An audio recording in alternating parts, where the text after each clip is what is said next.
সুন্নিতে আমাদের মধ্যে ওনার মতন এত বড় আলেম নাই, এই লোকটাকে সবচেয়ে বেশি মানুষের গালি দেয়।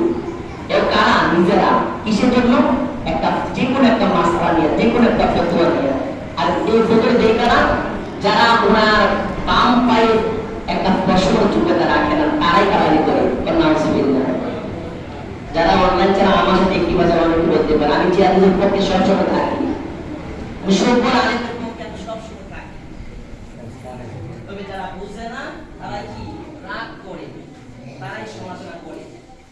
যাক, আমরা এলমে দ্বীন অর্জন করব, আমরা কারো সমালোচনা করব না।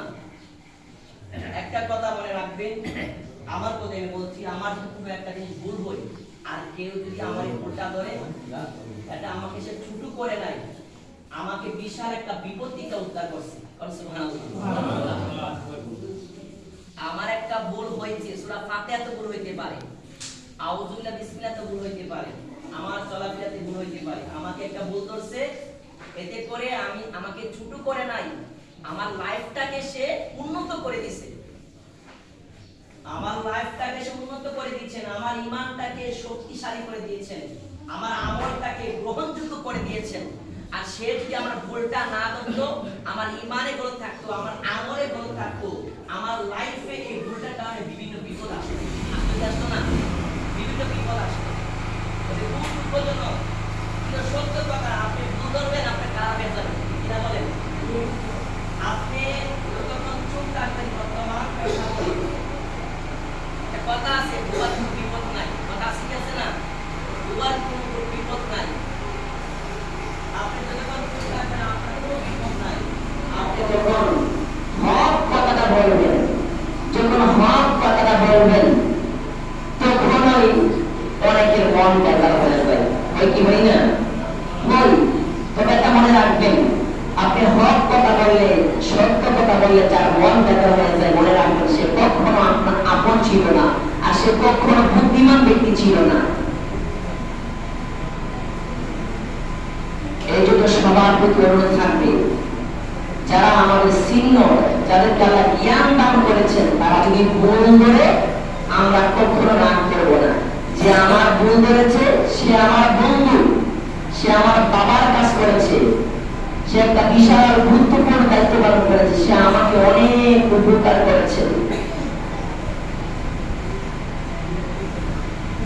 তো আমরা এলমে দুনিয়ার পাশাপাশি এলমে দ্বীন অর্জন করব। আল্লাহ তাআলা ফরমান, ইয়ারফাউল্লাহু আল্লাযীনা আমানু মিনকুম ওয়াল্লাযীনা উতুল ইলমা দারাজাত। ইয়ারফাউল্লাহু আল্লাযীনা আমানু ওয়াল্লাযীনা উতুল ইলমা দারাজাত।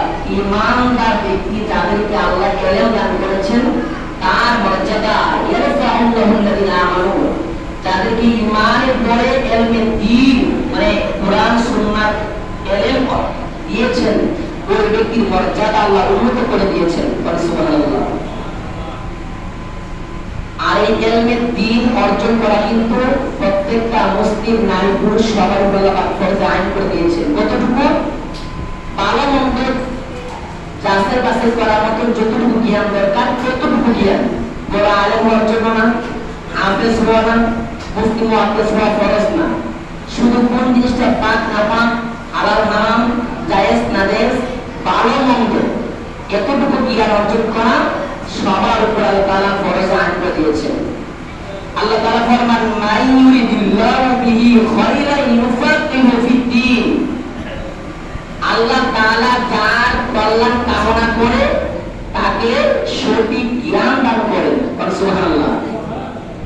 মান ইউরিদুল্লাহু বিহি খায়রান ইউফাক্কিহু ফিদ্দীন।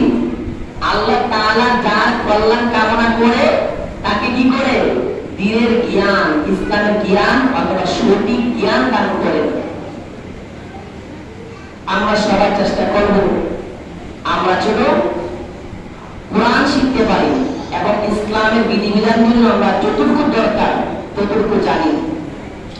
এই ইলমে দ্বীন শিক্ষা করার জন্য, ইলমে দ্বীন কোরআন শিক্ষা করার জন্য, নামাজ রোজা বিভিন্ন মাসলা মাসেল শিক্ষা করার জন্য আপনি যদি ঘর থেকে বের হন, আল্লাহ রাসূল ফরমান, তোমাদের মধ্যে কোন ব্যক্তি যদি আল্লাহর তরফ থেকে মুক্তিপ্রাপ্ত